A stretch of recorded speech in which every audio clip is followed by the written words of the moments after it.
Ladies and gentlemen, please be seated.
Ladies and gentlemen, as able, please stand for the arrival of the official party, presentation of the colors, and the invocation.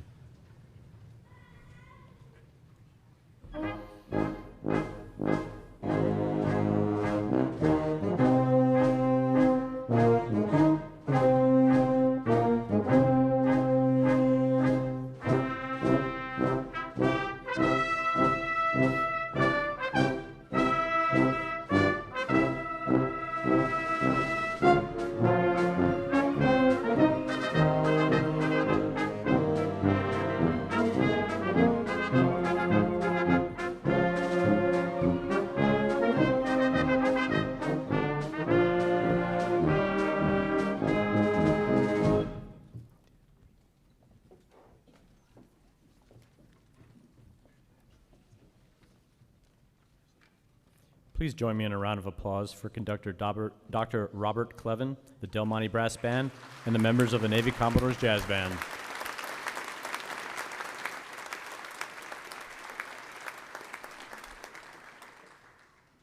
Color Guard, parade the colors.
Color Guard, retire the colors.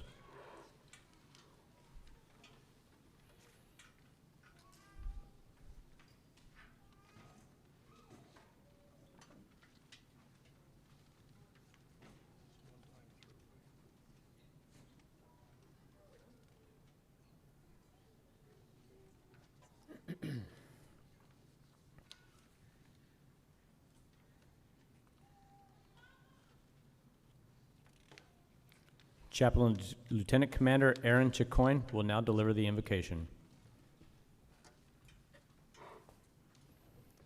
Let us pray. Almighty God, as we gather today to celebrate the graduation of these distinguished individuals from the Naval Postgraduate School, we thank you for the opportunity to learn, sharpen, and hone our skills throughout our professional careers. I'm especially thankful that in this ever-changing world, NPS has provided the opportunity for our military leaders to receive defense-focused graduate education to advance operational effectiveness, technological leadership, and the warfighting advantage of the naval service through these graduates. It is my prayer that you would instill in each one of these men and women being recognized today the knowledge that the real work begins now as they apply the skills that they have learned to the betterment of our nation and its allies.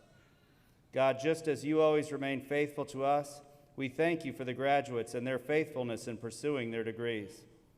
Lord, I ask that you continue to give them strength to endure and bless each one of them in their future endeavors, and that you use them as the transformative leaders in their respective fields. Please bless each one of them and their families today as we pause to celebrate this amazing accomplishment of graduation. We ask this in your holy name this morning. Amen. Thank you, Chaplain Chacoin. Guests, please be seated.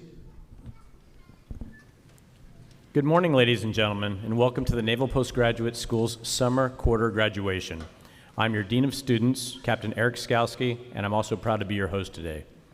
Joining President Rondeau and Provost Newman is our distinguished guest speaker, Rear Admiral Michael S. Mattis, Director of Strategic Effects and Commander of Naval Forces Europe, Naval Forces Africa, and Commander of Task Force 66.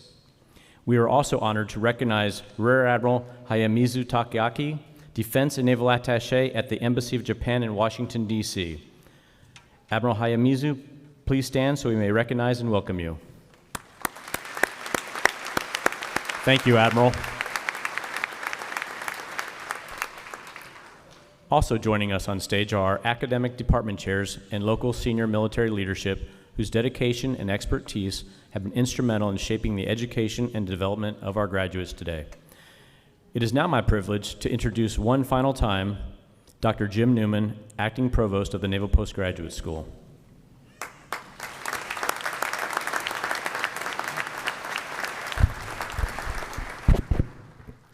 Good morning and welcome to you all. NPS has more graduates who have gone to space than any other graduate school. NASA has just hired another group of astronauts. And with that, I need to pause because it turns out President Rondeau will do the honors for one of our NPS students who has been recently selected. Now, one of my missions as a civilian NASA astronaut was to work on the Hubble Space Telescope and, among other things, to help replace the solar panels so that Hubble would continue to have enough power to operate at full capacity and take those great pictures. We trained a lot for this, as there were some tricky moves we had to do. So while on a spacewalk in a bulky suit with gloves similar to ski gloves, I was to use a fancy computer-driven drill to fasten the power connector from the new solar panel to the Hubble. The design of the single bolt connection was such that it would be easy to cross-thread the bolt, potentially stripping the threads and making it so that we would lose half of the power to Hubble. Now, we had been told by other astronauts who had worked on Hubble that if we broke it, we did not need to come home. Now, because I had trained and learned, when that bolt started to cross-thread, I stopped in a cold sweat and carefully backed it out and started over, this time successfully seating the power connector to my great relief. I think the many people watching from inside the space shuttle and from mission control were also quite relieved. In the end, we did not break Hubble, and we were welcomed to come home, having done our jobs. Although I was fortunate not to make critical mistakes in space, there's not time today to share with you the mistakes that I have made in my life.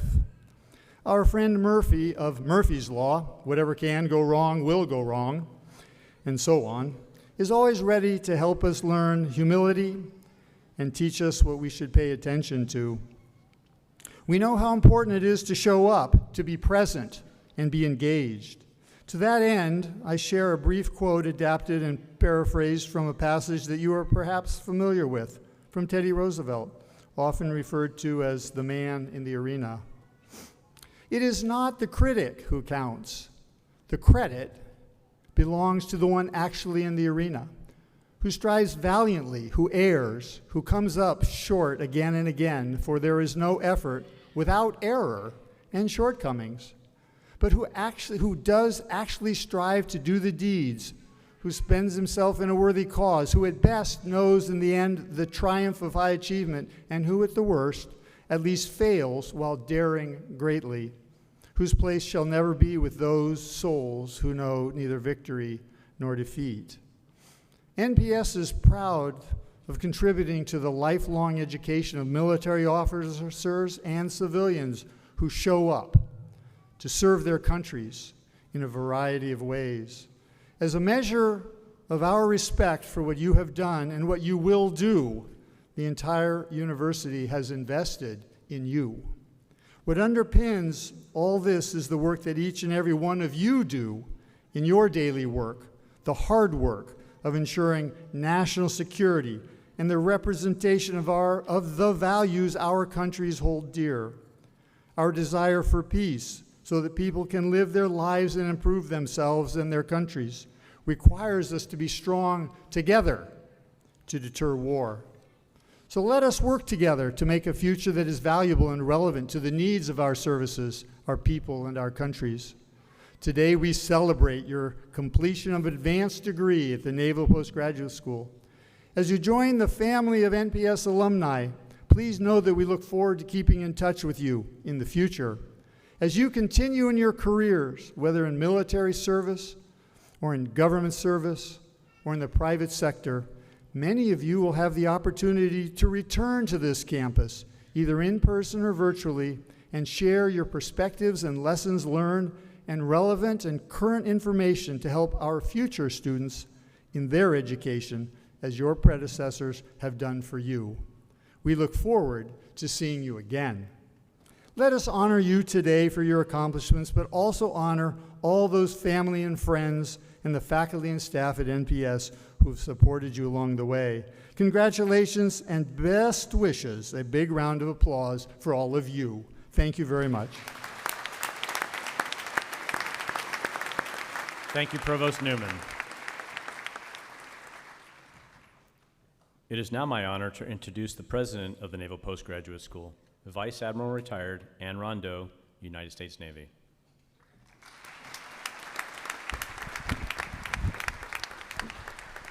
Well, good morning. Good morning.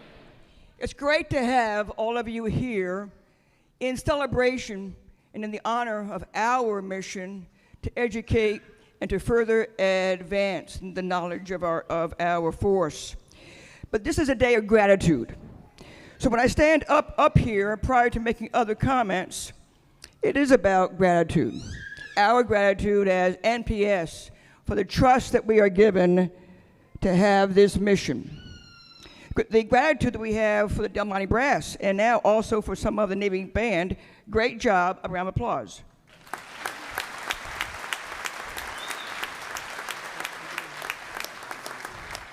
Our gratitude to the NPS Foundation.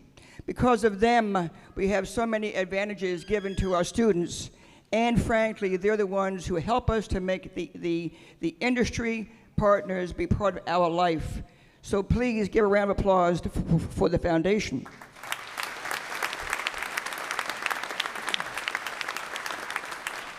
For all of you who are here, friends, family, if you have small children, gratitude to them for letting us know that they're here.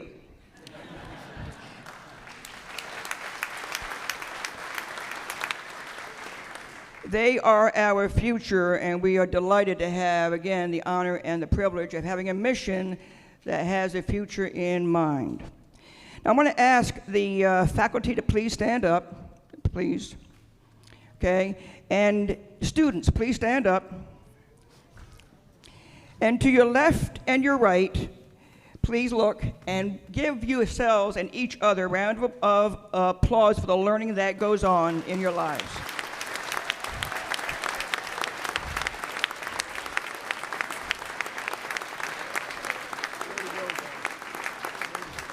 Thank you very much.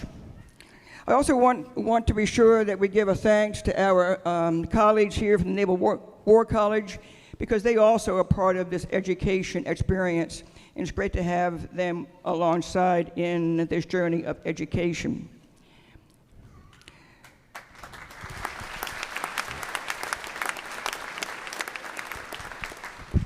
So now they want me to put this thing in the seat so I don't hurt myself. Okay.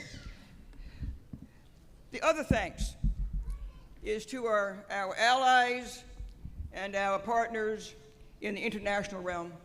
You heard about the attaché here from Japan. We are so grateful to have him, as well as retired Chief of the Navy in Japan, Admiral Sakai. And for all of those who understand the importance of our allies and our friends, let's give them a round of applause.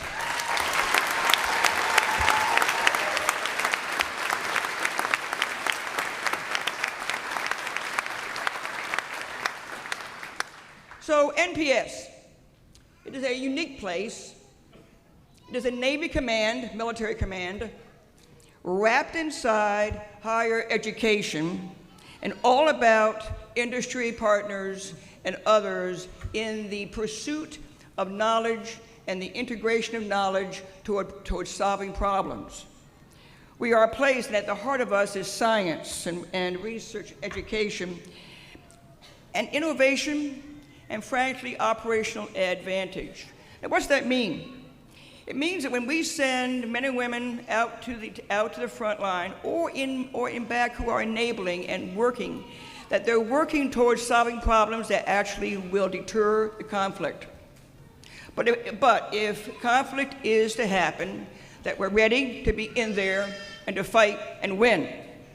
And so we work at developing judgment, ethics, but the pristine ability to make the decisions that are required toward any of those goals. Our new and now current, of course, Chief of Naval Operations is a proud 1992 graduate of NPS in physics. And he captured his commander's intent as his first priority being people.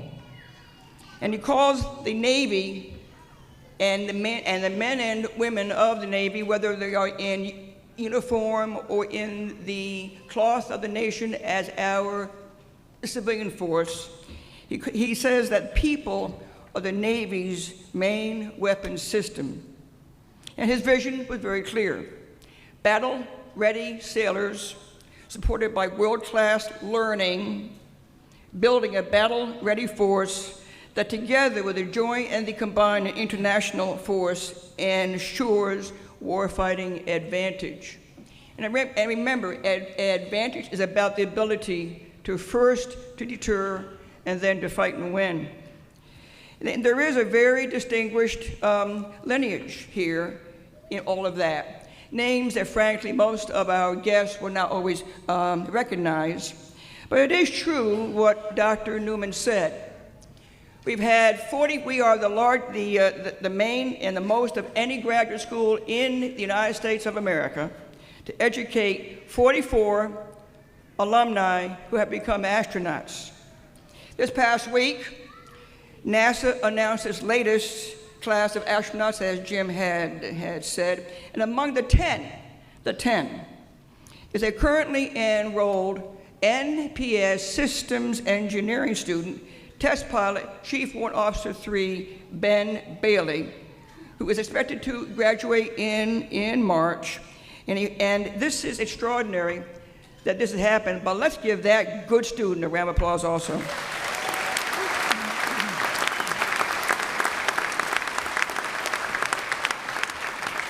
There's other lineage as well, and I'm going to point out just 3 students out of the many who have come through here. And Information Technology Specialist Chief Robert Shattuck. Would you stand, Robert? Are you here? You might, yeah, there you go. He has achieved his Master of Cyber Operations and as part of the technical enlisted community that leads us out there in the fight. I won't go into what his research was, but just be sure the words are large. We also have another fabulous person, Lieutenant Commander Timothy Horton. Please stand. Timothy Horton.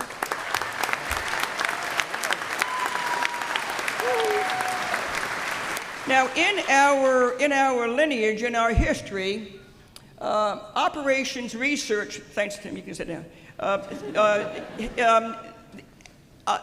Operations research, fancy word for mathematics and analytics and those kind of things. One of our first courses, and what Tim has done is that he had competed in a Navy-wide operational research competition, and as far as what is the most impactful research. He is the winner of that award, and he is looking to look at all of naval installations and the infrastructure and how to prioritize the spending of money for all those things and to keep them safe. So thank you, Commander.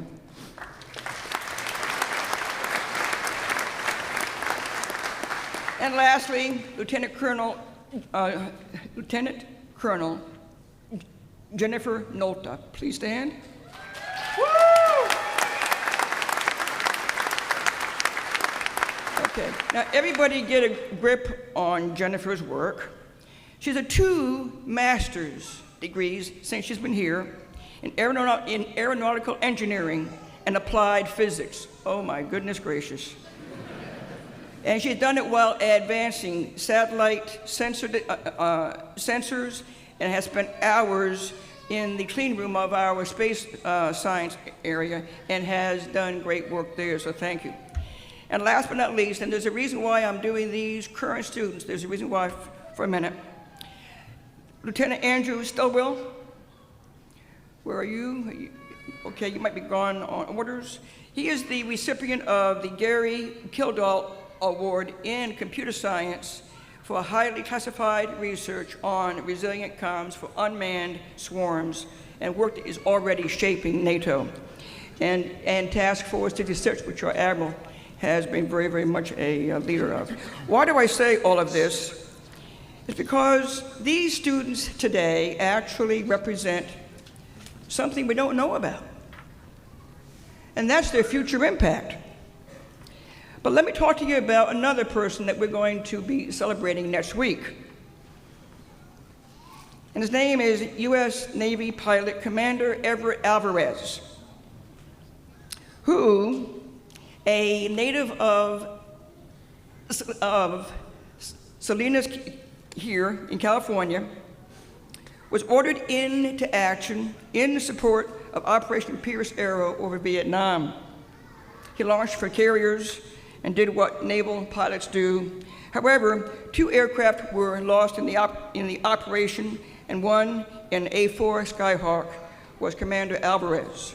He was captured, made a POW in North Vietnam, and will be held prisoner there until his release in 1973. 50 years later, in 2023, Alvarez was selected by Congress to receive the prestigious Medal of Honor. And next week, on October 2nd, we are going to recognize him here and to celebrate this man who was an NPS graduate.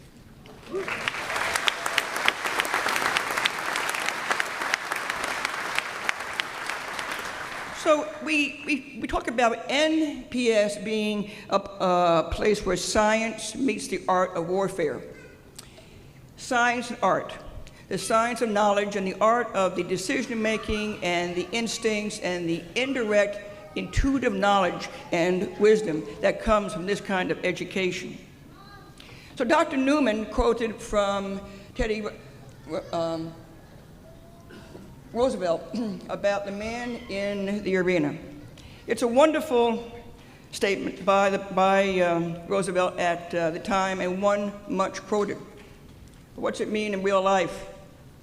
Well, our speaker is a man who chose to stay in the arena. It's wonderful to have Admiral Mike Mattis here. He is a 1-star in the Naval Reserves who, when called to action and called to duty, has served in Europe and Africa. He has done unmanned systems. He has been in the submarine force and serving on subs. He's an information warfare officer. Excuse me. He's been called to duty over and over and over and over again. And it's for different things, for space, for undersea warfare, for unmanned systems, for remote systems, for systems right there in front of you. This is a man who, in the arena, has done everything that he can to do what we do, and that is to understand knowledge and to apply it to solutions. Naval Academy graduate. He's also a member, a reservist. So he has been part of a very, very large and very successful industry partner here throughout the U.S. But every time the Navy said, here, we need to call you up for duty, he gave up the lucrative job and is a federal employee doing things for the nation as a man in uniform. This is a man in the arena who has served well, honestly, brilliantly, and with integrity. I introduce you with honor, Admiral Mike Mattis.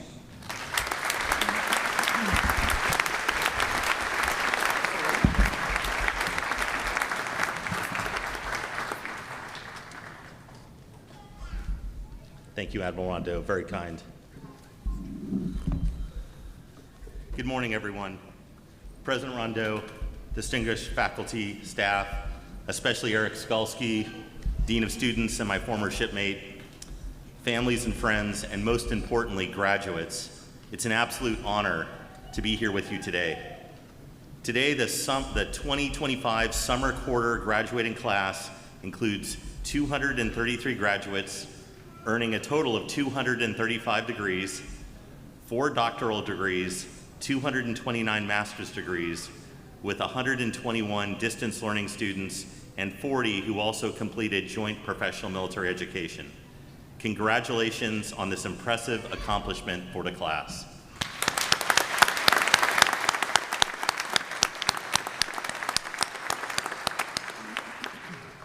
My name is Rear Adm Mike Mattis. I'm the commander of Task Force 166 at Naval Forces Europe and Africa and commander of Task Force 66 at US 6th Fleet.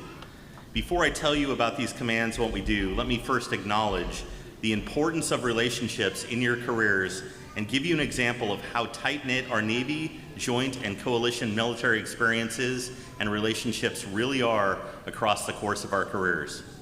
I first met Admiral Rondeau when she was Commander Rondeau, serving as a battalion officer at the U.S. Naval Academy, and I was a young midshipman. Then as now, I can assure you, she was driven, committed to upholding the highest standards, and deeply invested in the growth of the people in her charge. Some 30 years later, in the late summer of 2023, I was working to stand up CTF 66 in Naples, Italy, to help the Navy better support Ukraine in the maritime fight against Russia in the Black Sea. Captain Eric Skalski was running what was then called Task Force Poseidon, working this problem set for US 6th Fleet Commander, and he was going to be my deputy commander when we got CTF 66 stood up and running.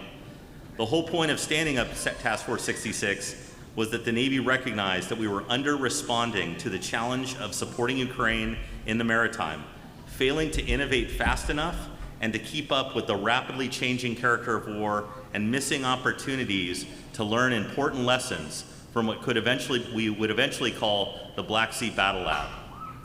Captain Skalski and I recognized that we needed to refocus the team's effort, and despite having to stand up the command with few initial resources, we had to find a better way to maintain our extraordinary operations tempo, develop and provide security assistance in the form of maritime armaments and equipment, as well as training and intelligence sharing to our Ukrainian partners. Given constrained resources in terms of people and money, and recognized that we needed to be more innovative in our approach to providing Ukrainian maritime security assistance, we reached out to the Naval Postgraduate School for help, finding willing support from Admiral Rondeau and the entire institution. This help took many forms, but included embedding liaisons within our team in Naples, linking our capabilities development process with the newly emerging Naval Innovation Center to ensure we had innovation at the heart of our efforts to build and deliver kit to our Ukrainian partners, forming technical support teams that included faculty and students who would help us focus on key operational problems, and ensuring that lessons of the changing character war observed in the Black Sea Battle Lab were documented and shared across the Navy, connecting the fleets, and in particular NAVUR and PAC Fleet, so that the lessons from a conflict in Europe might inform our readiness for the fight in the Pacific. It is no coincidence that Captain Skalski is now here at NPS, as through these interactions he formed a bond with this institution. And neither is it a coincidence that I'm here as your graduation speaker, as I will spend much time later today reviewing the outstanding work NPS has produced to support my commands, CTF 166 and 66, And this goes to my point about relationships and the very small military community that we will all participate in across the span of our long careers. On this, your graduation day, it is a perfect opportunity for you to reflect on the deep relationships you have developed during your studies here at NPS. You have interacted with people from other services and nations across the Joint Force and our allies and partners. In fact, 67 of you are US Navy, 34 Marine Corps, 6 Army, 12 Air Force, 95 civilians, 19 international graduates representing 8 countries. Don't be surprised when, in future, you run into each other in the fleet, the Joint Force, or one of the many allied and coalition partner organizations. You will be called upon by a fellow NPS classmate or graduate to help out on a problem, dig in to find a novel solution, or enable the Joint Force or allies and partners to deliver capabilities when and where needed for a future fight. This is perhaps the greatest legacy of your NPS experience, the deep and enduring relationships and networks formed here in Monterey that will continue to serve you throughout the rest of your careers. You will need these relationships to help navigate the complex world and demanding service that you are returning to as you leave NPS. I had the privilege last month to be called on by Admiral Cottle, our Chief of Naval Operations, to work as part of his transition team as he prepared to take over as CNO. You have already heard some of the things from him over the past few weeks in his C notes, and there will be a lot more coming. But let me preview a few things I expect he will unveil in his tenure as CNO unfolds that speak to the increasing complexity of our future warfighting environment and the changing character of war and the challenges that you will face as leaders. Admiral Cottle thinks about the US Navy in terms of what he calls the foundry fleet and its ability to fight. He is also closely aligned with Secretary Hegseth on restoring deterrence. Admiral Cottle does not believe the US Navy, with our general purpose force, our fleet, or more specifically, our conventional capabilities, carrier strike groups and amphibious readiness groups, have effectively deterred our peer and near-peer adversaries over the last 15 years in the maritime. If you look at the Chinese encroachment into other nations' territories in the Pacific, or Russia's illicit seizure of Crimea in the Black Sea, or shadow fleet operations globally, US and allied naval deployments have done little to dissuade the adversary of their malicious behaviors. You will likely see CNO direct the development of a naval deterrence concept or strategy on his watch. What it will likely show is that while our naval nuclear forces have done their job to provide nuclear deterrence, the difficulty of maintaining readiness and the challenges of growing the general purpose force limit our ability to deter in the maritime without doing something different. You will see in this emerging naval deterrence strategy the concepts of a hedge capabilities and hedge forces that are needed to restore maritime deterrence. Hedge capabilities are things that make us more efficient and effective in generating lethality and survivability of the general purpose force in future conflicts. Things like long-range fires or our ability to fight from the Mach and counter C5 ISRT capabilities. Hedge forces are platforms that are low in cost for affordability, high in numbers to be able to generate mass. They must be quickly developed and iterated to meet dynamic objectives. They must be forward deployed and be able to be quickly reconstituted. And finally, they are needed in key regions of the world where restoral deterrence is required. Think of areas across the globe where we have difficulty getting mass capabilities far forward into areas where our adversaries are trying to make it difficult for us to operate, say the Baltic Sea or inside the first island chain in the Pacific. These hedge forces will likely be composed of new and emerging robotic and autonomous systems, or RAS platforms, with other hedge capabilities that can help augment the general purpose force to provide additional lethality, survivability, and magazine depth. What is so fascinating about this approach to restoring deterrence is that it is almost entirely dependent upon innovation, adaptation, and adoption of new technology. Because of the need for hedge forces to be low cost and high in numbers that can be quickly developed and iterated, it means that we have to be able to rapidly sense the changing character of war and be able to adjust in terms of the action, reaction, counteraction, adaptation cycles similar to what we saw with improvised and explosive devices, or IEDs, through 20 years of conflicts in Iraq and Afghanistan. There will be no perfect capability or tactic, technique, or procedure, TTPs, only innovative and iterative capabilities and iteration of novel TTPs developed to create dilemmas in all domain operations, to create gaps and seams that can be exploited for warfighting advantage. In the land and air campaigns in Ukraine, we have seen the evolution from the use of mass artillery and rockets to the use of mass drone strikes. They are changing character of war capabilities and TTPs that change daily. The staggering numbers and results tell the best story. Today, Ukraine's military produces 3 million drones annually, and 70% of all battlefield casualties in the war are from drones, not artillery. Let me recount what my CTF 166 and 66 teams have observed in what we call the Black Sea Battle Lab over the last few years in terms of capabilities and TTPs to better understand this changing character of war in the maritime environment.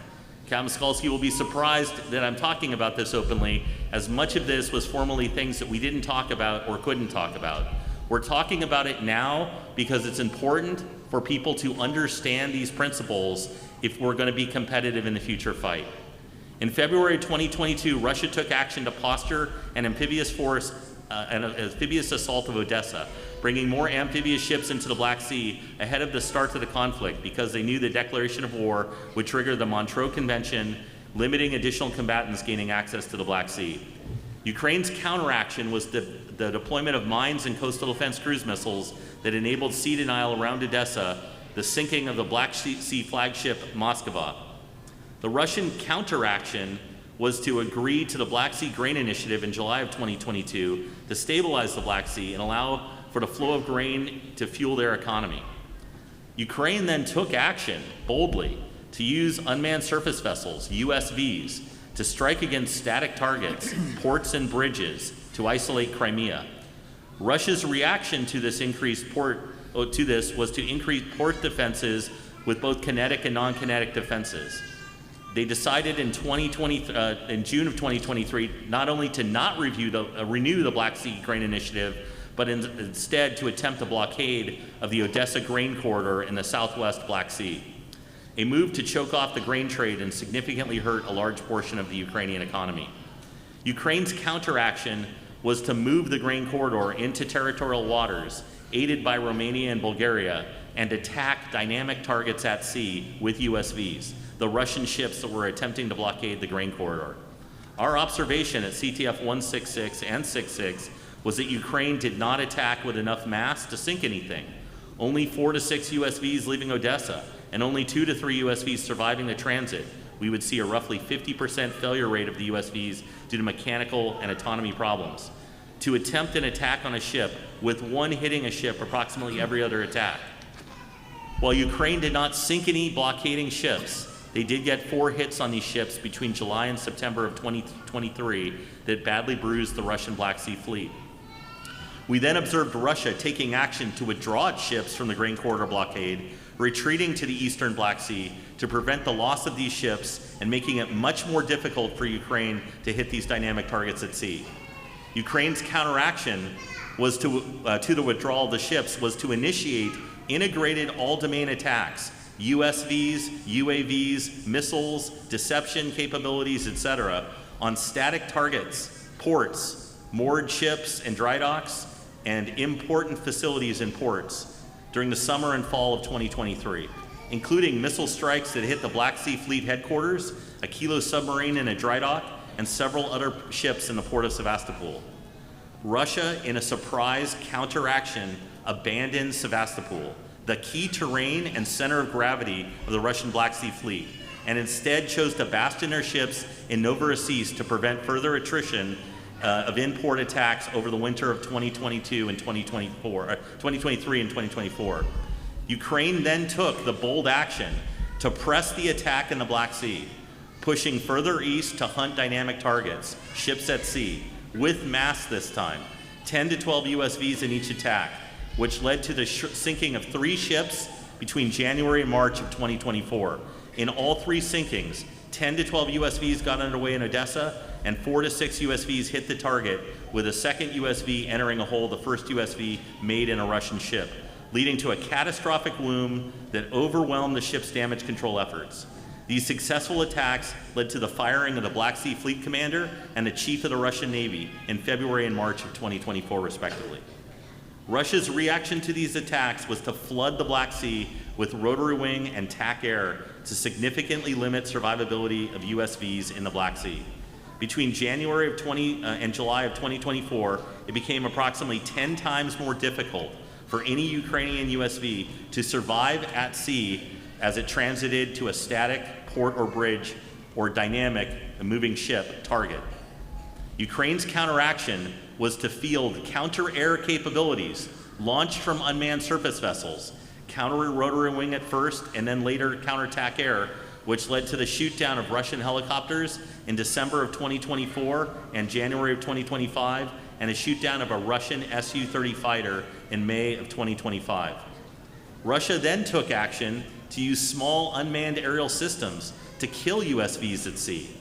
Ukraine's counteraction was to use longer-range Neptune missiles to strike long-range targets in the far eastern ports of Russia in the Black Sea, as well as launching long-range USV attacks, not many that were successful, and using long-range unmanned aerial systems to attack ships in ports and at sea, targeting as far as the Caspian Sea and getting successful hits earlier this month on a moving ship in the Sea of Azov, just north of the Black Sea.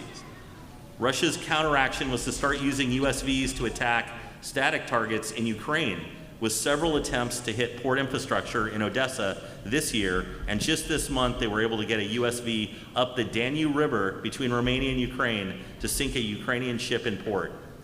Over 3 years of conflict, Russia has lost approximately 40% of the Black Sea Fleet. Their actions have routinely been countered by Ukraine or defensive in nature. Ukraine's bold actions and reactions in maritime, as a contrast, as well as their superior rate of innovation, adaptation, and adoption, has enabled a nation with no navy to inflict the greatest losses on any fleet since World War II. We need to take note of this as a unique to the maritime fight, being able to deliver truly strategic asymmetric effects, unlike in the land campaign, due to the simple principle best articulated by legend of this institution, Captain Wade Hughes, and his book, Fleet Tactics. You cannot have a lecture at Naval Postgraduate School without mentioning Wayne Hughes. Ships have nowhere to hide in the open ocean and no defensive boundary to protect them from asymmetric threats, unlike trenches, barbed wire, and mines of the land campaign that limit the reach and effectiveness of unmanned systems in the land domain and asymmetric systems. Now let me go back and explain a little bit more about my team at CTF 166 and 66. As I mentioned before, CTF 66 was stood up in support of 6th Fleet to take over the mission at Task Force Poseidon and supporting our Ukrainian partners, partner force operational and tactical actions, leveraging multiple joint, allied, United States Marine Corps, Special Operations Forces, and other government agency organizations. But recognizing the need to better coordinate security assistance and the U.S. EUCOM combatant commander to better enable capability development, leveraging Navy service component organizations, including Naval Postgraduate School, and to better support integration of all domain effects, we also stood up a CTF 166. So CTF 166 is where we advocated for resources and all domain effects for Ukraine's maritime fight. We focused on capability development for the partner, and we support the partners with intelligence sharing. For CTF 66, on the other hand, we focus on training Ukrainian partner forces and the logistics of moving kit as we transition it to the partner force, both in terms of focusing on the changing character of war and understanding the evolution of this fight to ensure that the capabilities we're developing and the TTPs we're training are relevant for the moment in the action and reaction cycles. Both teams had to focus and understand on this changing character of war. These processes require novel innovation, iterative adaptation, and rapid adoption in order to generate warfighting advantage. Restoring deterrence with hedge forces, given the realities of the changing character of war, my 166 and 66 teams have observed in the Black Sea, we will require the U.S. Navy and our allies and partners to accelerate these innovation, adaptation, and adoption processes. We call the Black Sea a battle lab because there's a thinking adversary, real-world electromagnetic spectrum, interference, and all of the fog and friction of war. Partner forces employing evolving kit and capabilities with novel TTPs provide a natural experiment where we can gain exceptional insights. In many ways, this is our version of the Spanish Civil War, where the Germans innovated with new capabilities and tactics to blend dive bombers, tanks, and radios to create lightning war used in World War II. Only in this case, we are learning what maritime blitzkrieg looks like with robotic and autonomous systems. But we must move beyond the Black Sea and our Ukrainian partner forces if we are going to operationalize these capabilities in the Navy and across our alliance and the coalition partners to restore deterrence. In my first meeting with Admiral Munch and the Maritime Theater Commander for Naval Forces Europe and Africa in May of 2023, just as I was preparing to take on this assignment, my guidance from my commander was clear. What I'm stating here is slightly updated to include our latest thinking on deterrence and burden shifting with allies.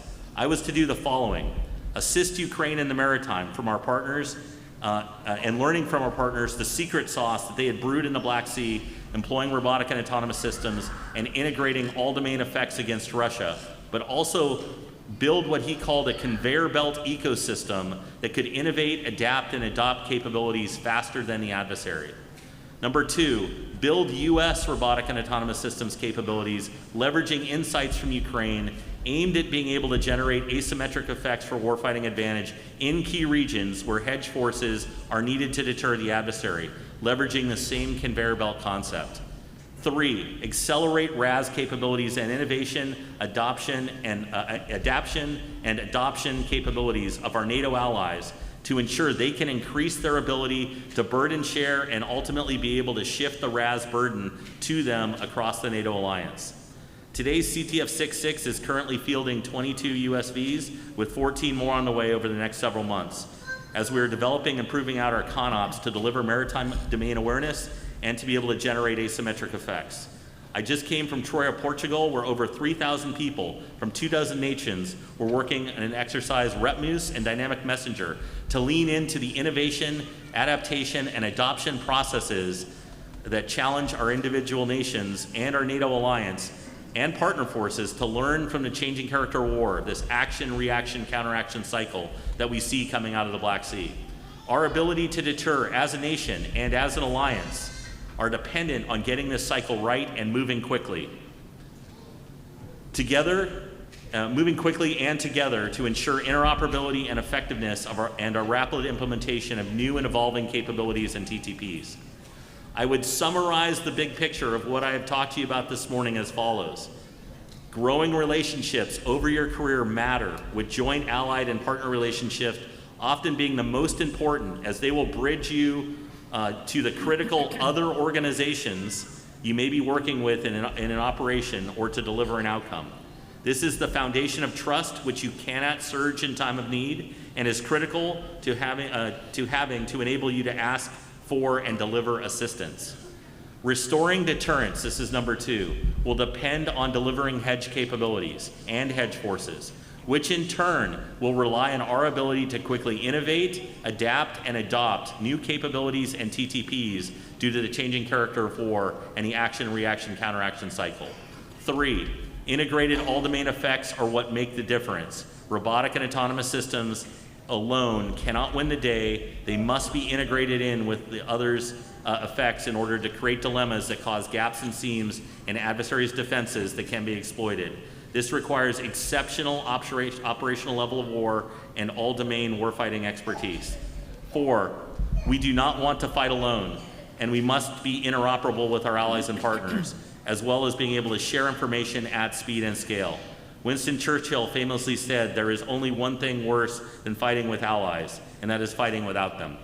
This quote, spoken when Britain was fighting alongside various allies in World War II, underscores the vital importance of unity and collective effort in times of conflict, and it is just as true today as it was 80+ years ago. Now, here is the wonderful news about you today and your time here at NPS. You have established and grown relationships with the Joint Force, allies, and partners at NPS. You have established the foundation of that trust, which will be critical in the future. Stay in touch and nurture these relationships as your careers move forward. Someday they will be the key to helping you as they were to helping me and Captain Skalski as we developed CTF 66 and 166. You have gained all the skills and insights from your study here at NPS to allow you to grow the skills and abilities needed to quickly innovate, adapt and adopt new capabilities and TTPs. You will inevitably face the changing character of war and the action, reaction, counteraction cycle in your future assignment. Continue to grow and refine these skills as they will be needed as you rapidly field hedge capabilities and hedge forces to restore deterrence. Those of you who completed joint professional military education have already taken the next step to becoming all-domain integrators, needed to create dilemmas for our adversary that we must be able to exploit.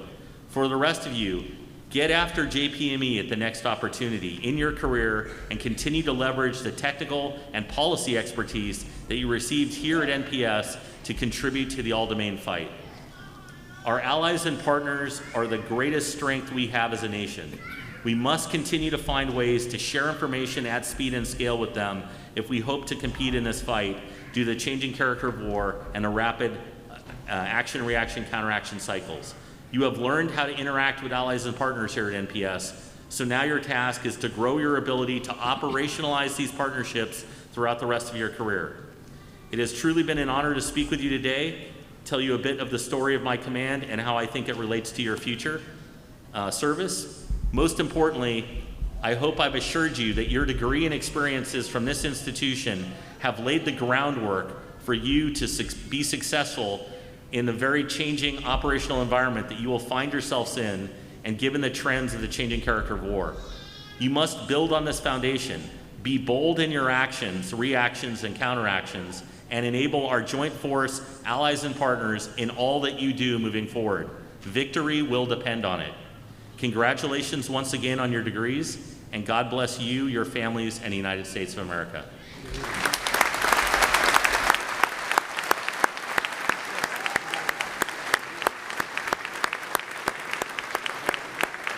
Thank you, Admiral Mattis. I would now like to invite President Rondeau, Acting Provost Newman, and Admiral Mattis forward for the conferring of degrees upon our doctoral candidates. Will the candidates for the degree Doctor of Philosophy please stand and proceed to the platform?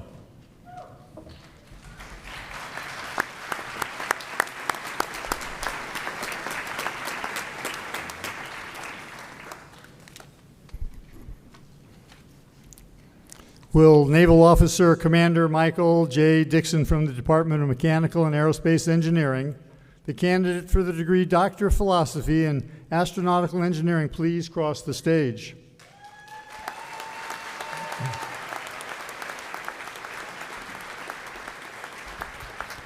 The title of Commander Dixon's dissertation is Spacecraft Trajectory Optimization in the Restricted Three-Body Problem. Apparently there's a good book about that topic too. Commander Dixon's dissertation advisor is Dr. Mike Ross from the Department of Mechanical and Aerospace Engineering. Commander Dixon's dissertation explores methods for optimizing spacecraft trajectories in the space near the Earth-Moon libration points. Using algebraic modeling and differential equations with new conditions, he defined efficient transfers between different orbits. His work improves understanding of orbit sensitivities and advances rapid, reliable trajectory design for future missions. President Rondeau, I present to you Commander Dixon. He has completed all requirements prescribed by the faculty and is recommended for the degree Doctor of Philosophy in Astronautical Engineering.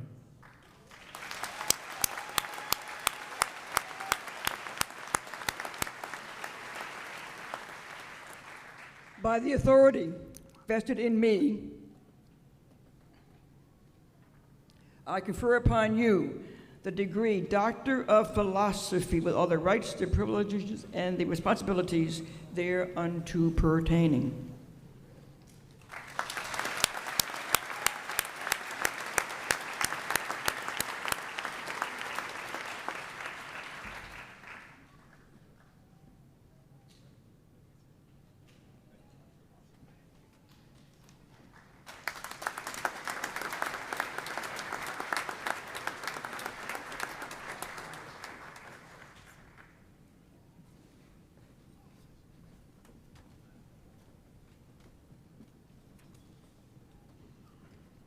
Will Naval Officer Commander Darius Amadi from the Department of Mechanical and Aerospace Engineering, the candidate for the degree Doctor of Philosophy in Mechanical Engineering, please cross the stage?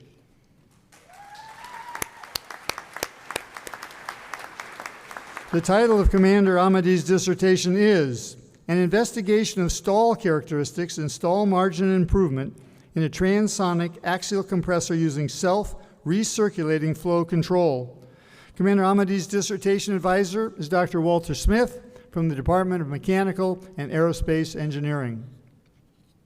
Commander Amadi's dissertation explores methods to prevent compressor stall in single-stage axial compressors used in military aircraft. 2 self-recirculating flow control casings were tested on the NPS transonic compressor rig, improving stall margin and expanding the stable operating range. Computational fluid dynamics analysis showed why counterswirl injection designs enhance stability and performance. President Rondeau, I present to you Commander Amadi. He has completed all requirements prescribed by the faculty and is recommended for the degree Doctor of Philosophy in Mechanical Engineering.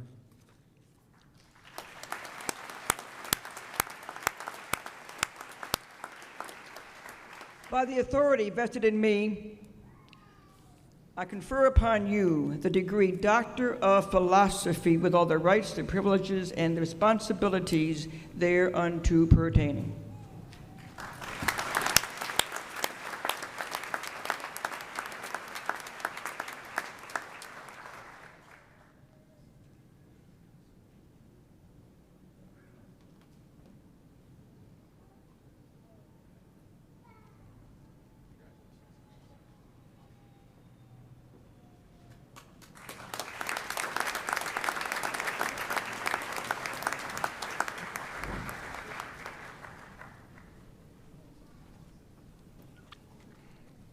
Will Naval Officer Lieutenant Commander Travis Davis from the Department of Oceanography, the candidate for the degree Doctor of Philosophy in Physical Oceanography, please cross the stage?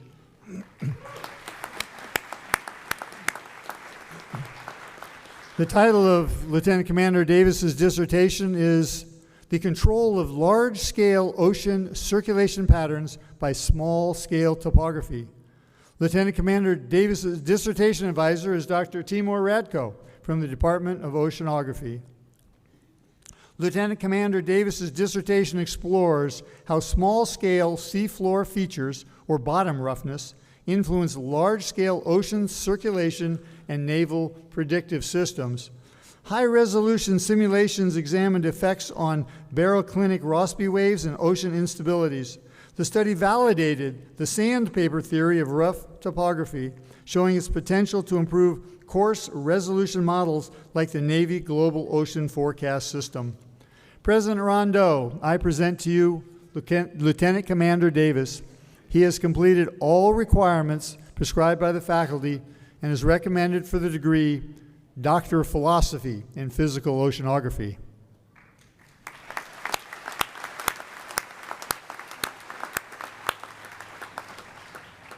By the authority vested in me, I confer upon you the degree Doctor of Philosophy with all the rights, the privileges, and the responsibilities thereunto pertaining.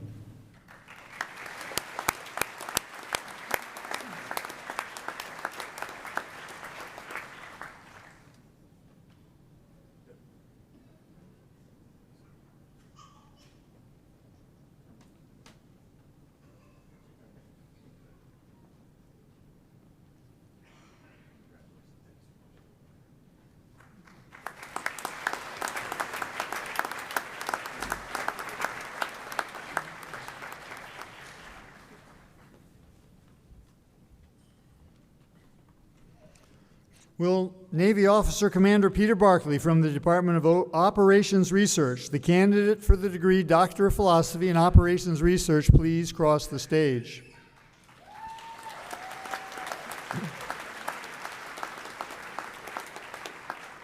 The title of Commander Barkley's dissertation is Optimization via Adaptive Resolvent Splitting. Commander Barkley's dissertation advisor is Dr. Robert Bassett from the Department of Operations Research. Commander Barclay's dissertation develops a new class of optimization algorithms that split complex problems into subproblems for faster decentralized computation. Applicable to a wide range of convex optimization problems, the algorithms improve convergence and performance. Applications include sensor network localization and multi-stage stochastic weapon target assignment, showing faster results than existing methods. President Rondeau, I present to you Commander Barclay.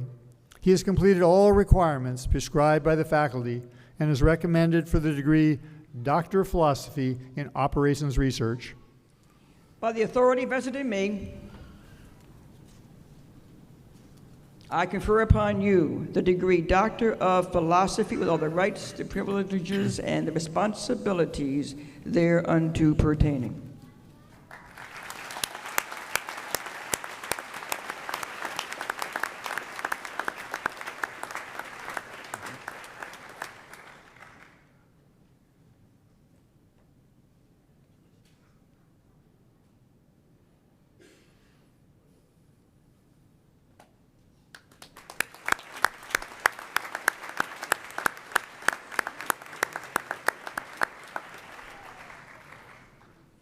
Will the candidates for the degrees Master of Arts, Master of Engineering, Master of Human Systems Integration, Master of Science, and Master of Systems Analysis please stand?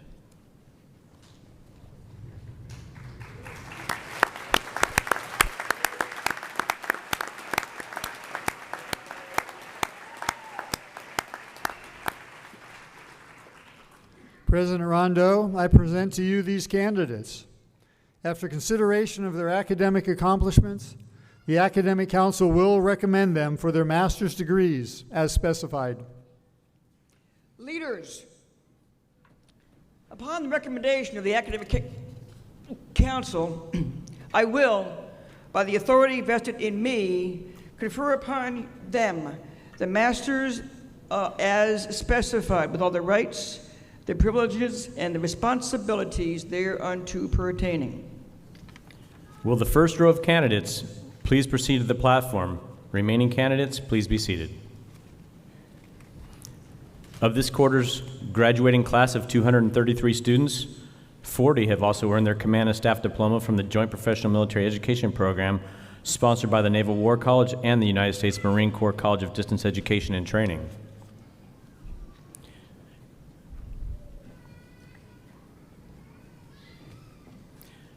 Hold on. We went over this. No, I'm kidding. Graduating with a Master of Science in Computer Science, Lieutenant Justin Gaba Asuncion, United States Navy.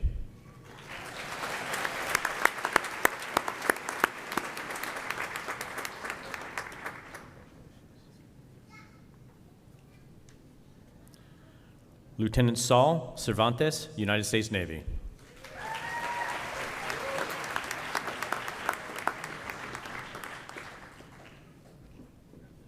Receiving an outstanding thesis, Lieutenant Alexander Clark, United States Navy.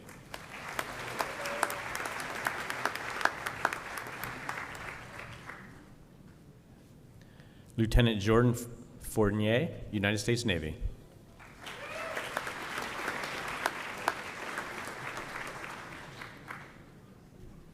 Lieutenant Adam Montgomery, United States Navy.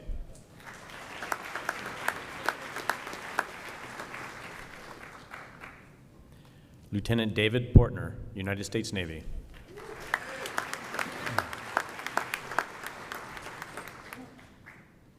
Lieutenant Jared Singley, United States Navy.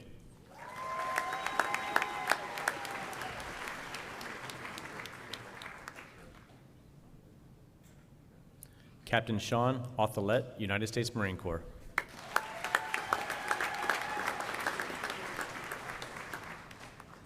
Captain Ray Blair, United States Marine Corps.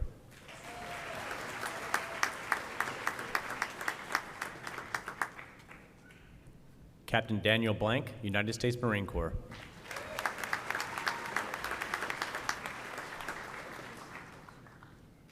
Captain Michael Burke, United States Marine Corps.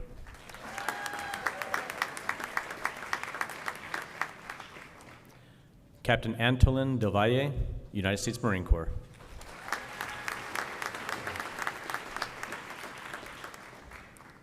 Recipient of the Rear Admiral Grace Murray Hopper Computer Science Award, Captain Nicholas Freeman, United States Marine Corps.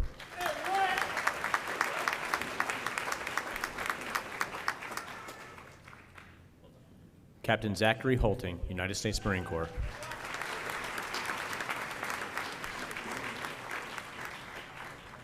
Major Jorge Ibarra, Jr., United States Marine Corps.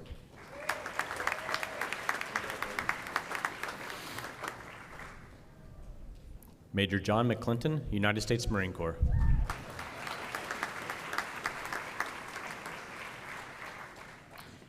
Major Aaron McMurtry, United States Marine Corps.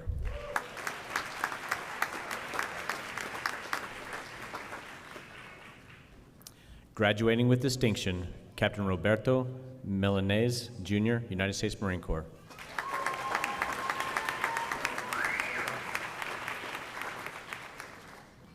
Receiving outstanding thesis, Major Nicholas Moore, United States Marine Corps. Captain Dylan Swaim, United States Marine Corps.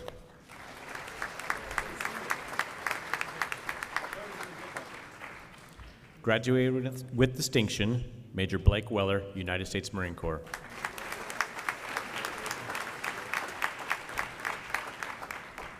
Major Paul Westland, United States Marine Corps.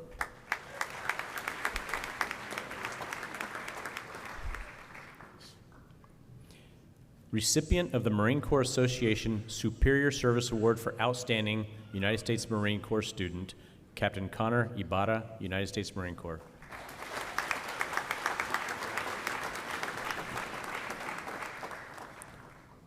Major Jason Zimmer, United States Marine Corps.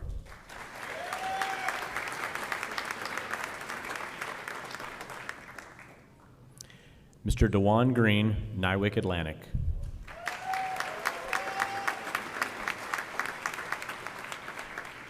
Mr. Ian Lewis Watkins, Nywick Atlantic.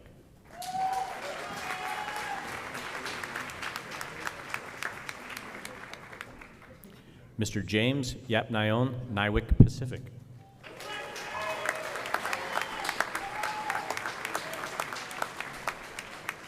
Lieutenant Junior Grade Bunyamin Aktas, Turkish Naval Forces.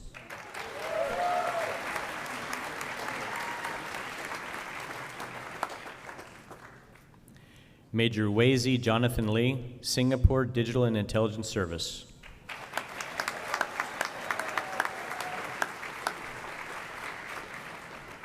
Graduating with distinction, Captain Angelos Toutsios, Hellenic Army.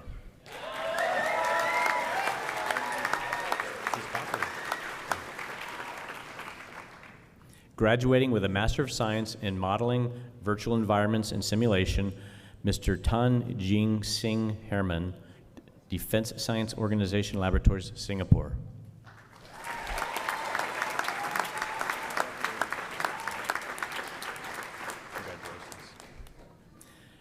Graduating with a Master of Science in Defense Contract Management and also the recipient of the Louis D. Liskin Award for Excellence in Defense Management, Lieutenant Commander Heather Nicole Kerber, United States Navy.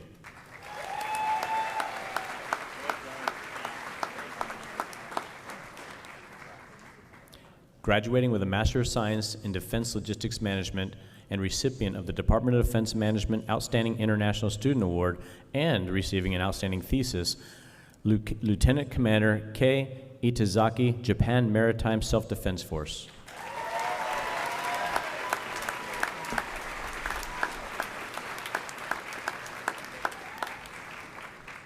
Graduating with a Master of Science in Financial Management, Ms. Catherine Cruz, Department of the Navy.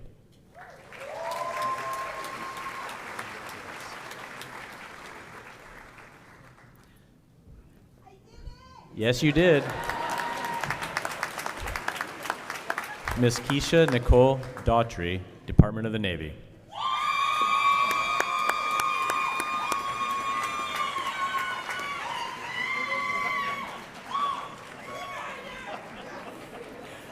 Ms. Norma Domingo, Department of the Navy.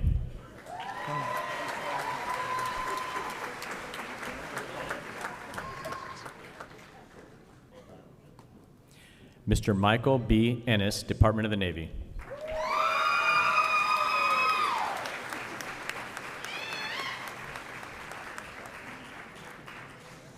Ms. Danica Garcia, United States Marine Corps.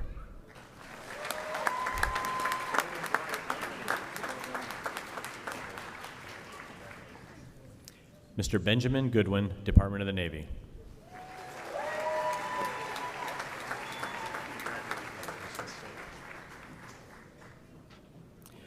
Ms. Bailey Miller, Department of the Navy.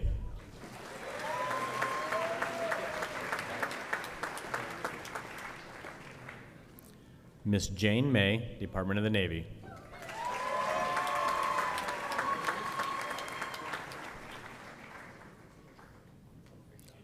Ms. Meredith Alder Melville, Department of the Navy.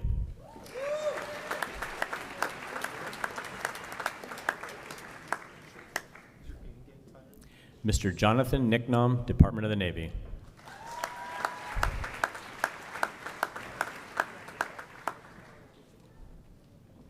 Mr. Tyler Silva, Department of the Navy.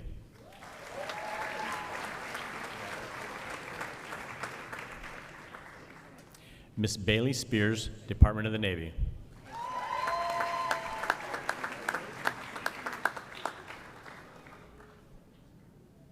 Mr. James Templeton III, Department of the Navy.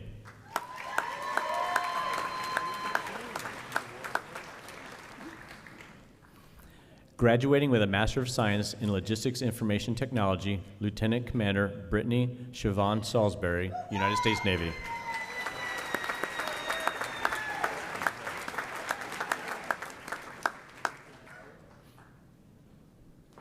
Graduating with a Master of Science in Management Manpower Systems Analysis, Commander Kai Uwe Blum, German Navy.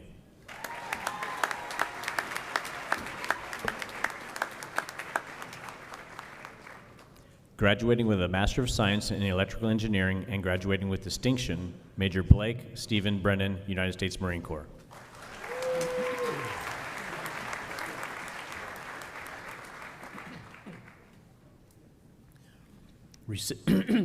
Recipient of the John McReynolds Wozencraft Electrical and Computer Engineering Academic Honor Award, Captain Robert Michael Dubas, United States Marine Corps.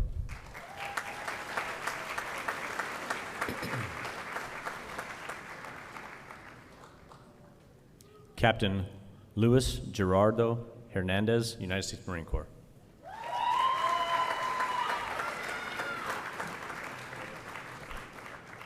Captain Teddy Herrera, United States Marine Corps.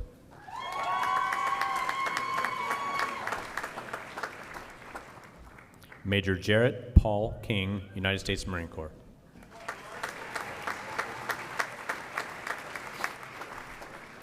Receiving an outstanding thesis, Major Sean Michael Sullivan, United States Marine Corps.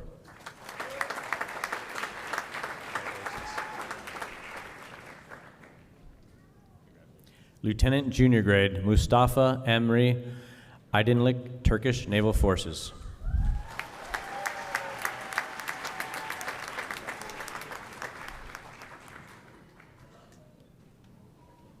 Graduating with a Master of Science in Engineering Science, Electrical Engineering, and graduating with distinction, Mr. Glenn C. Chong-un, Defense Science and Technology Agency.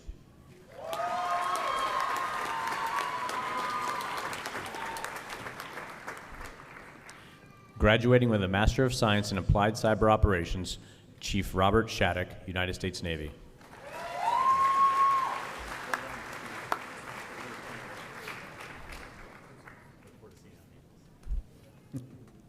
Graduating with a Master of Science in Aerospace Engineering, Major Vincent Michael Francino, United States Army.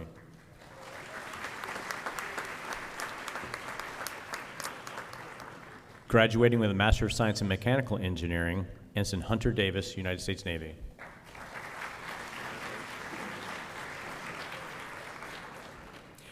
Recipient of the Naval Sea Systems Command Award in Naval and Mechanical Engineering and receiving an outstanding thesis, Lieutenant Michael Patrick Tisdall, Jr., United States Navy.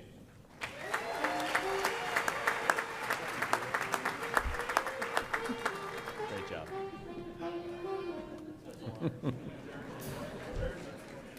Graduating with a dual degree, Master of Science in Astronautical Engineering and Master of Science in Applied Physics, and recipient of the Air Force Association Award for Outstanding United States Air Force Student, and of course graduating with distinction and receiving an outstanding thesis, Lieutenant Colonel Jennifer Nolta, United States Air Force.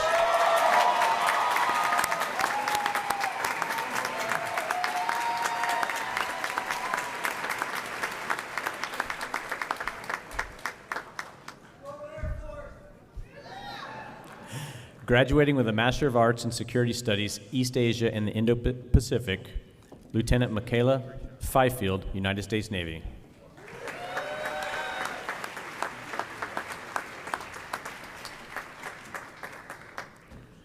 Lieutenant Commander Ashley Gibson, United States Navy.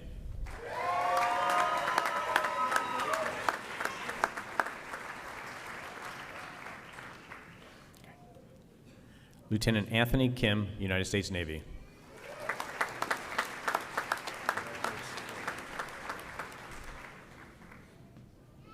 Lieutenant Commander Ryan Oman, United States Navy.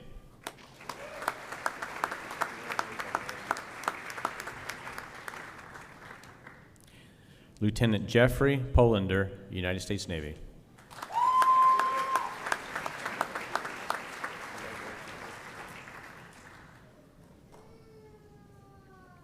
Lieutenant Commander Hugh Tran, United States Navy.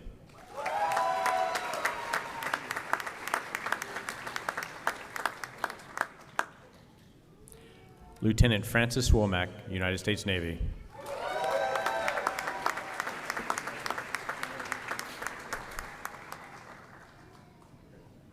Major Stephen Head, United States Army.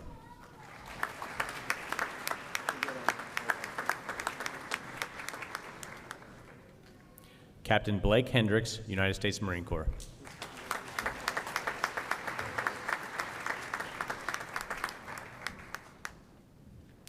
Captain Charles Wong, United States Marine Corps.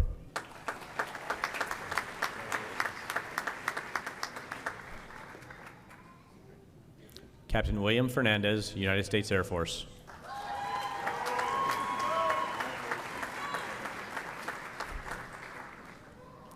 Major Haywood Mosley, United States Air Force.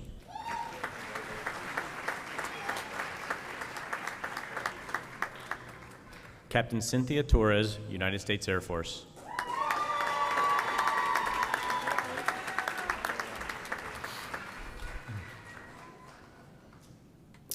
Graduating with a Master of Arts in Security Studies, Europe and Eurasia, also the recipient of the Louis D. Liskin Award for Excellence in Regional Security Studies and receiving an outstanding thesis, Lieutenant Commander Corey Rollins, United States Navy.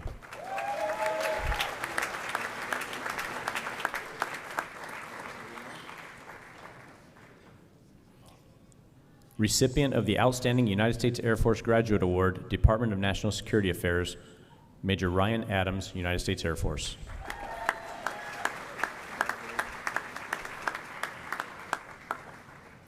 Receiving an outstanding thesis, Captain Alexander Nastas, United States Air Force.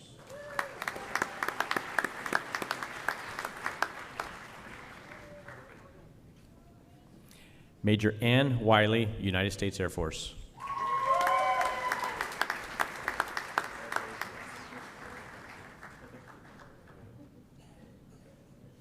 Graduating with a Master of Arts in Security Studies, Homeland Security and Defense, Lieutenant Ladanis Quinones, United States Navy.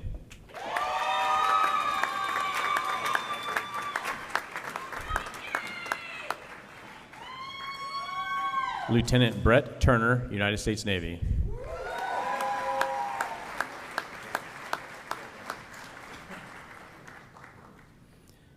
Recipient of the International Student Award for Excellence in Regional Security Studies, the Naval Postgraduate School Outstanding Academic Achievement Award for International Student, and graduating with distinction, Colonel Rowan Remus, Philippine Marine Corps.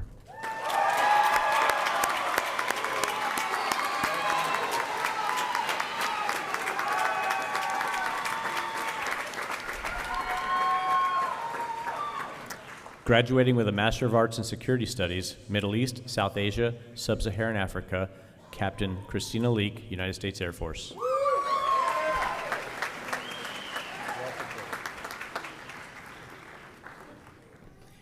Major Sarah Wisner, United States Air Force.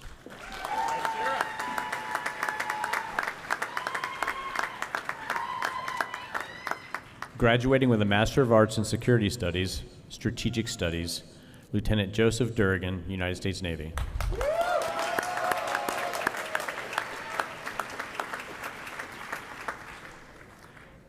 Graduating with a Master of Arts in Security Studies, Western Hemisphere, recipient of the Naval Postgraduate School Superior Service Award and the Rear Admiral Merrill W. Ruck Leadership Award, Lieutenant Michael Harper, United States Navy.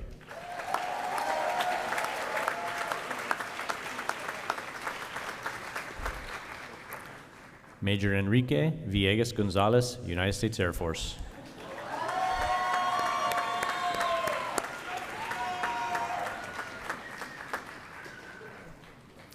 Graduating with a Master of Arts in Security Studies, Combating Terrorism, Policy and Strategy, Colonel Moen Al-Guwairin, Jordanian Army.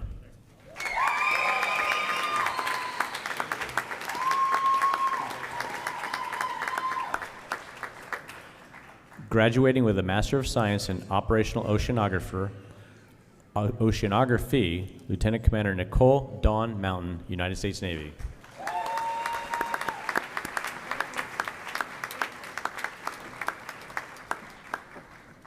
Graduating with a Master's in Human Systems Integration, Miss Caitlin Sharma, Lockheed Martin Space.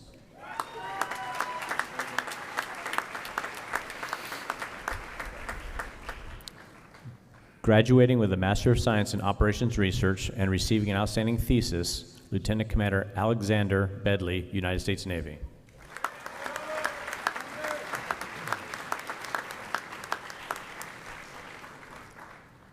Recipient of the Surface Navy Association's Award for Excellence in Surface Warfare Research and receiving outstanding thesis, Lieutenant Hayden Berger, United States Navy.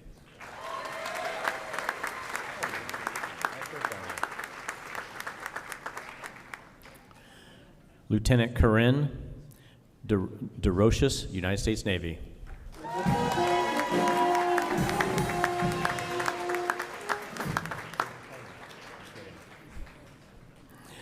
Lieutenant Paul Heiliger Fonseca, United States Navy.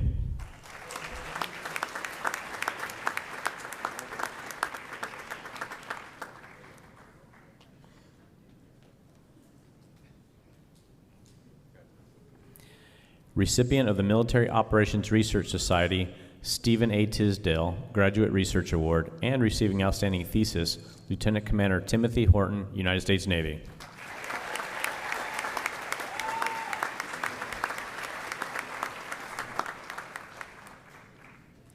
Lieutenant David Lee, United States Navy.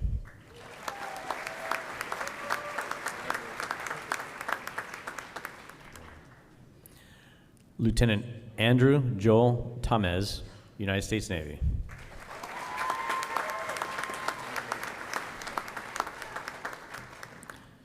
Recipient of the Tyler National Security Research Award, Lieutenant Commander Timothy Ryan Tan, United States Navy.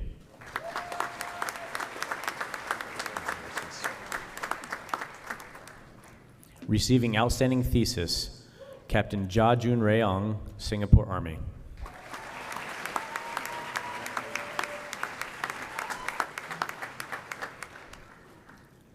Recipient of the Naval Postgraduate School Outstanding Academic Achievement Award for International Student and receiving outstanding thesis, Major Roy Granot, Israel Defense Forces.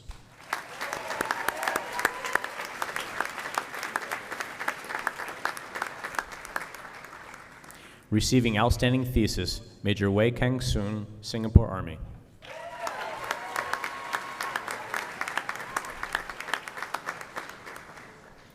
Graduating with a Master of Science in System Engineering Management Systems and Program Management, Lieutenant Commander John Richards, United States Navy.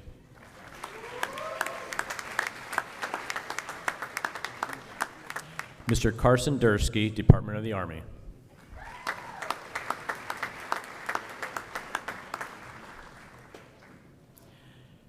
Mr. Austin Kozel, Department of the Army.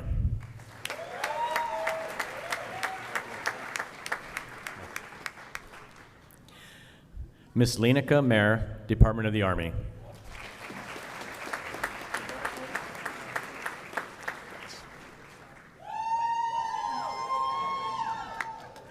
Recipient of the Meyer Award for Outstanding Student in Systems Engineering, Distance Learning, Miss Kristen Rysett, Department of the Army.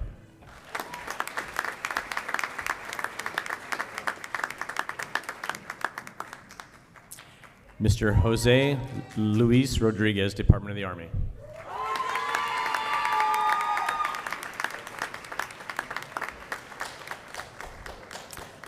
Mr. Steven Zatkowski, Department of the Army.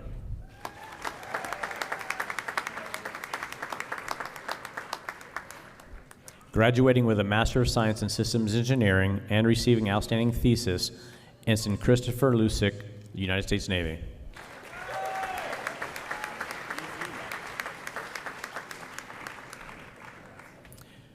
Mr. Derek Adversario, Missile Defense Agency.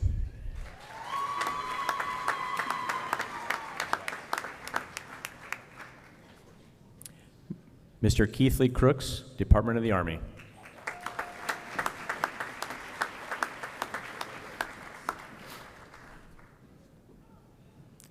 Mr. Ryan Patrick Donnelly, Department of the Navy.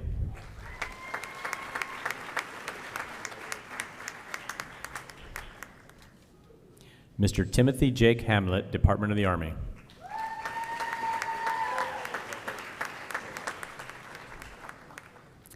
Mr. Joseph Jennings, Department of the Navy.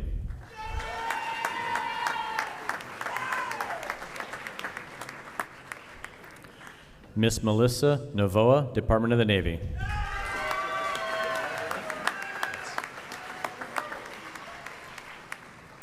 Mr. Eric Pacheco, Department of the Navy.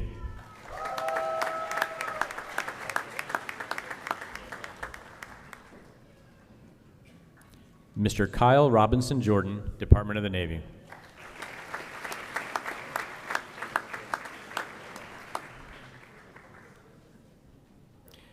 Mr. Benjamin Sellers, Department of the Navy.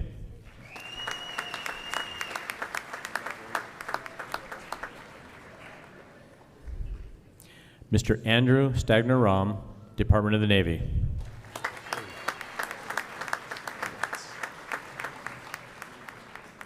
Graduating with distinction and receiving an outstanding thesis, Major Joel Rui Chintan, Singapore Army.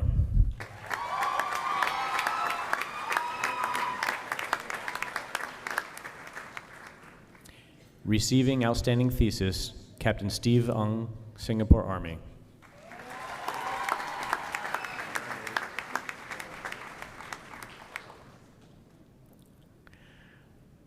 Mr. Zun Huang Adriel Lam, Defense Science Organization, National Laboratories, Singapore.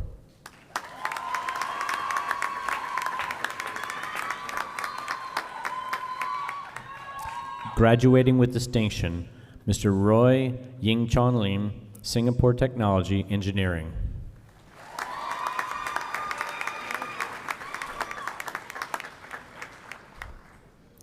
Graduating with distinction and receiving outstanding thesis, Mr. Shi Zhang Ling, Singapore Technology Engineering.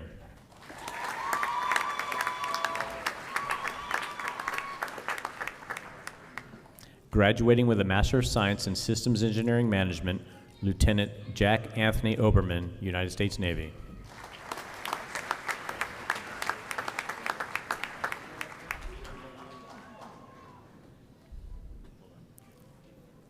Ms. Yawa Adonsu, Department of the Navy.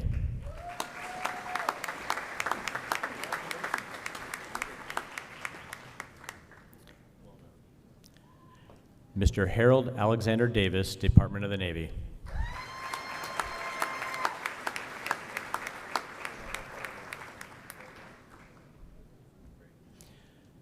Mr. Ross Gaines Evat, Department of the Navy.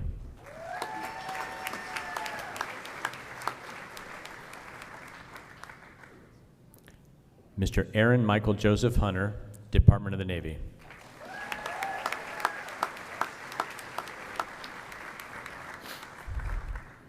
Recipient of the Meyer Award for Outstanding Student in Systems Engineering, Distance Learning, Mr. Ezekiel Lancaster, Department of the Navy.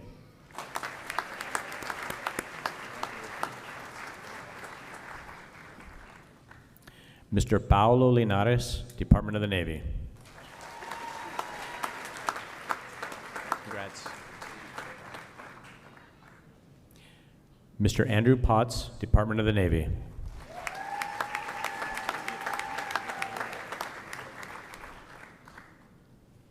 Receiving Outstanding Thesis, Mr. Thor Taylor, Department of the Navy.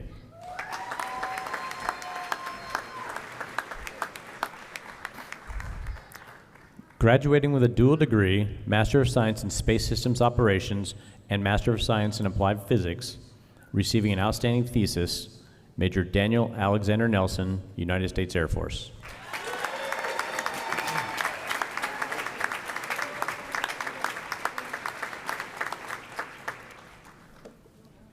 Graduating with a Master of Science in Underwater Acoustic Systems, Mr. Joseph Camillus Veers, Department of the Navy.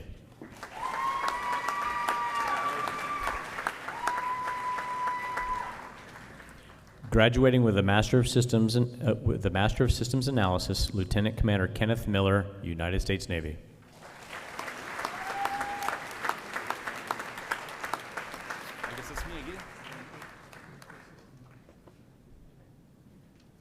Mr. Thomas Harris, General Atomics Aeronautical Systems Incorporated.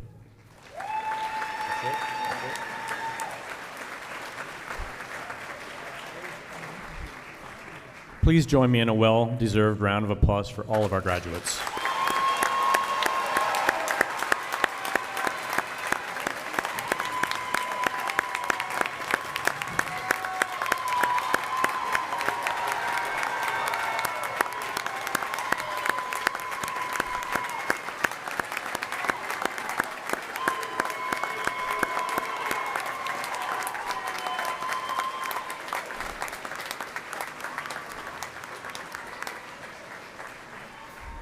So if you're standing, please remain standing.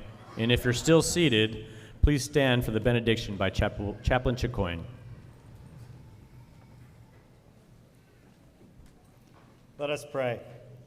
Gracious God, thank you for the opportunity we have had to recognize the significant accomplishments of all who have graduated today. Thank you for the faithfulness of all the staff, faculty, and educators of the Naval Postgraduate School who have contributed so mightily to the success of each one of these students. I'm reminded of a famous proverb that says, "As iron sharpens iron, so one man sharpens another." Just as all these graduates leave here today sharpened by their experience of the Naval Postgraduate School, we ask that you use them to continue to sharpen the skills of all those around them. Finally, Lord, we ask that you continue to bless and use the Naval Postgraduate School as a refiner of educational excellence for our nation and its allies. We ask you this in your glorious name today. Amen. Thank you, Lieutenant Commander Chicoine. Ladies and gentlemen, thank you for joining us for today's commencement ceremony. And on behalf of the President, Provost, and all of us at the Naval Postgraduate School, we're honored to celebrate this occasion with you. Please keep the aisles clear until the platform party and faculty have departed. And on behalf of the Naval Postgraduate School Foundation and an Alumni Association, you are all invited to a reception honoring our graduates in the Barbara McNick Ballroom immediately following the ceremony. We wish you continued success and fair winds in your journey ahead.